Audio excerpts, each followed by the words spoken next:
Alright, yeah, I'm going to work on the grill again. We're going to try and get this mess here cleaned up. We're going to grind it down, and then we're going to thin it up, take about a 1/16 of an inch off each side there, and then we'll do a little body work to it.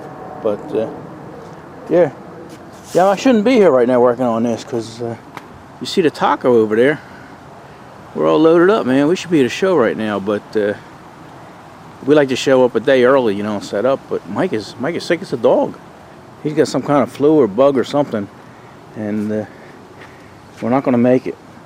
At least I don't think so, you know. I mean, we still got another, Christ, it don't start till tomorrow morning, so I don't know. Maybe we'll leave in the middle of the night or a couple hours before the show starts, but it's not looking good. You know, that's it's the first show Mike's missed, me or Mike missed in 10 years, so hopefully he snaps out of it, right? Alright. Enough talking, right? I did too much talking. Let's do a little body work on this.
Alright, here we got that dead nuts on. What happened to that?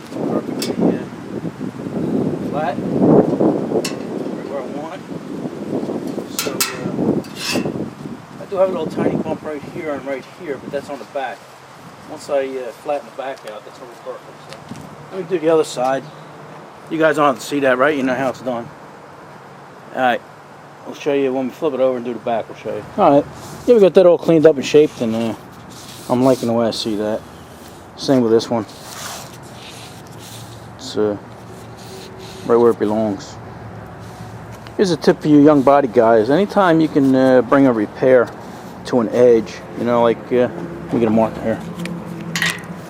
See, this repair, I probably only would have had to do body work, you know, from here over. I wouldn't have had to go this high. But by bringing it to this edge, it's a whole lot of feathering you don't have to do.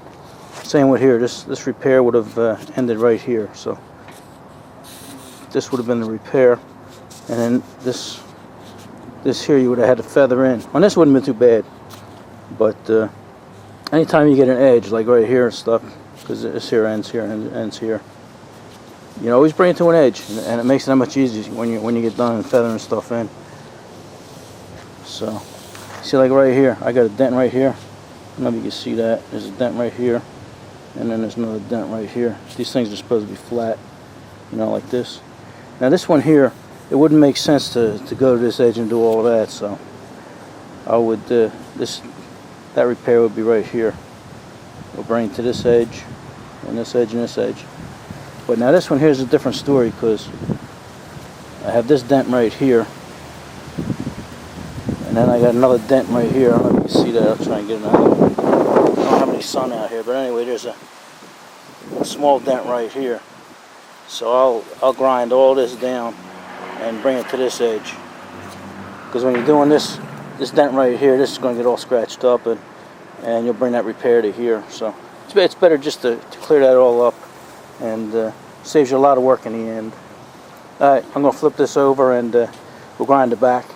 The back's we're only going to make the back flat. So alright, so that's your tip of the day. Bring all your repairs to an edge if you can. You can't always do it, but when you can, do it. Save yourself some work.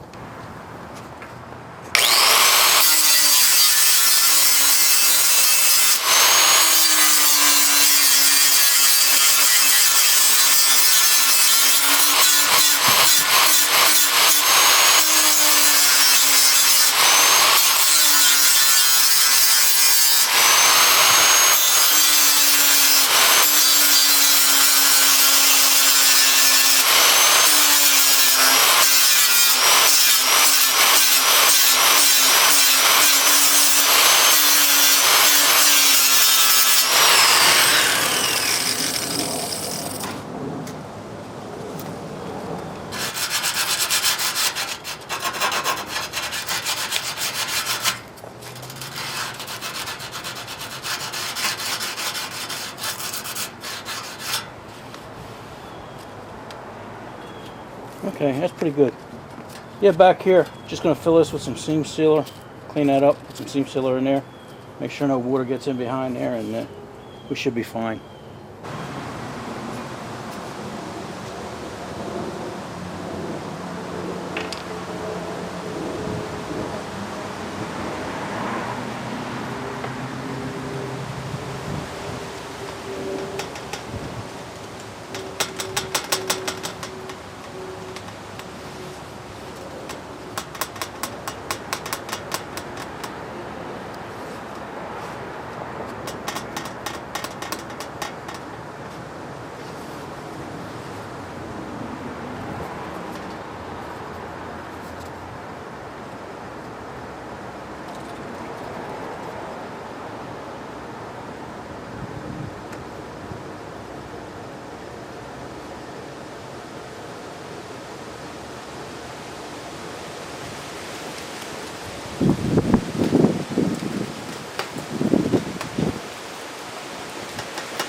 Alright, yeah, that was just the first mix of putty, and it seemed to cover pretty well.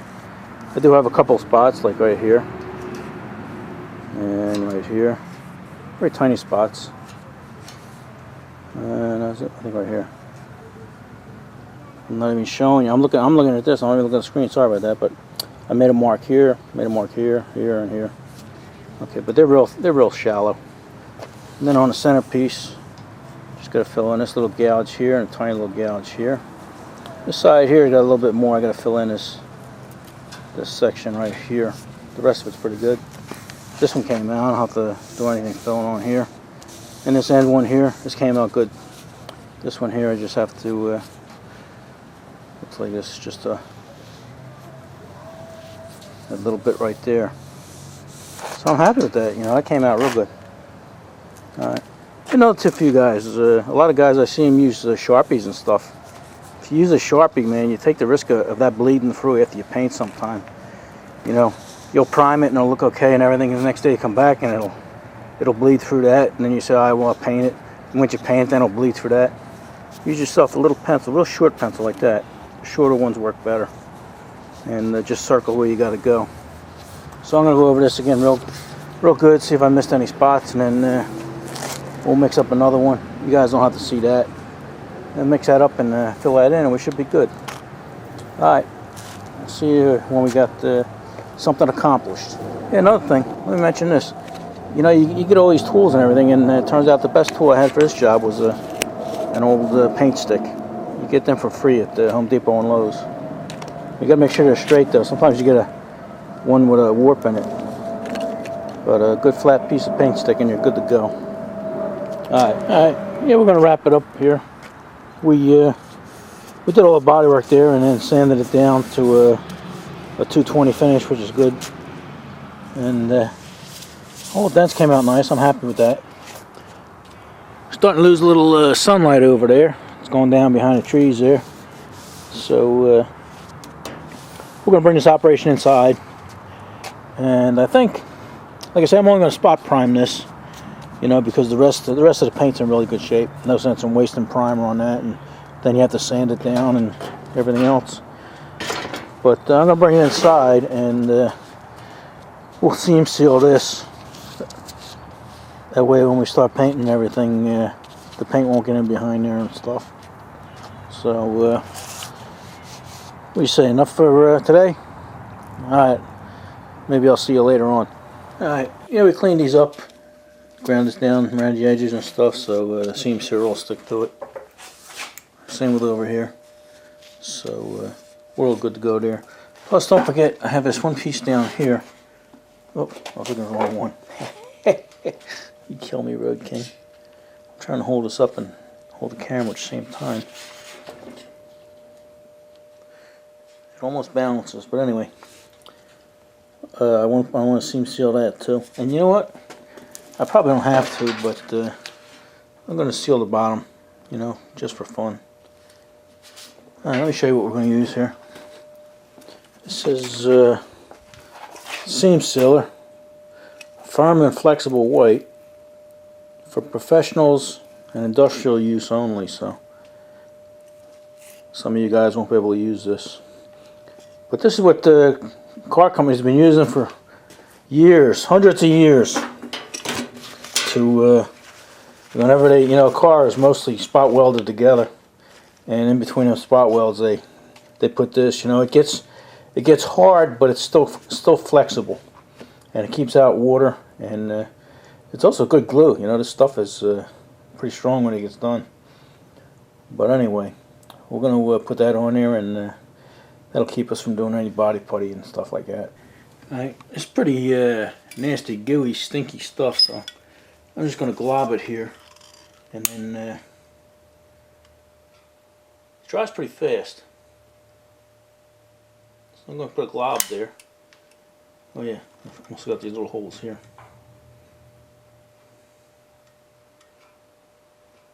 That's what we're trying to seal, right? Alright, I'm going to glob that there. See, that would be fine, but I'm going to get a squeegee and, you know, stick it in a little further. Oh, what did I just say?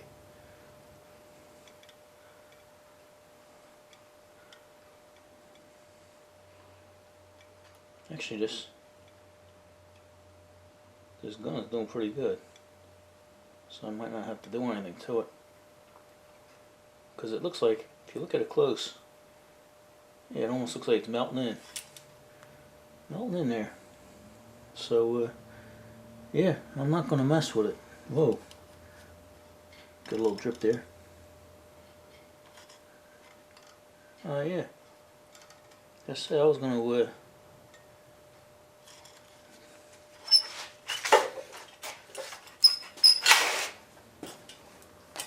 I'm still here. Now, like I said, I was going to get a plastic squeegee here and you know, smear it in place. but that seems to be flowing right into where I want it. Now let's do the other side. Okay, you're still in frame? Yeah, that was a pleasant surprise. I don't know how well you're going to see this one.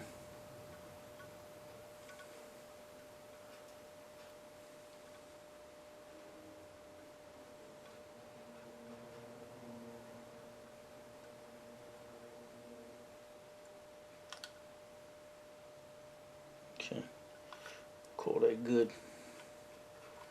Let's do this side over here. You got to fill this hole.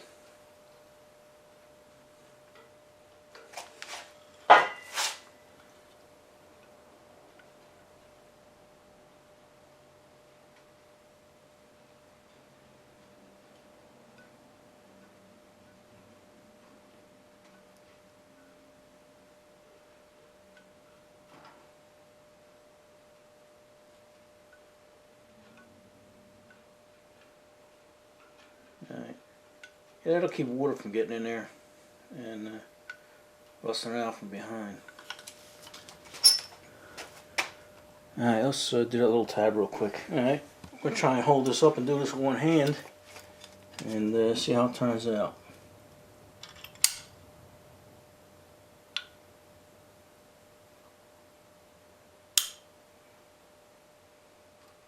The way that was flowing out, I don't think I want to have to smear it. There we go. Yeah, we'll let that flow out and see what it does.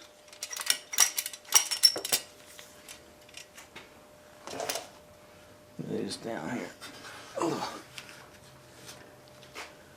Alright, I got this thing sitting pretty level. I put a, I guess that's a 4x4 close to it, under it, and it pretty much makes this sit level. And it's flowing out, flowed out nice. Same with this side over here. Yeah, what I did on the bottom, I took my squeegee and smeared it because you know it's going to have to sit flat. And the other side I smeared a little bit, so you know, like I said, none of that's going to get seen. But that's going to save a lot, you know. Well, nobody would do anything back there anyway. They would just let it rust. You know, sprayed it and let it rust. So I guess that's it for this for now. I'm about getting sick of this, so I'm ready to move on to something else. I'm sure you guys are tired of seeing it, so next time we see this, maybe I'll be spot priming it or painting it or something, I don't know. But what do you say for now? Enough of this? Alright, see you later.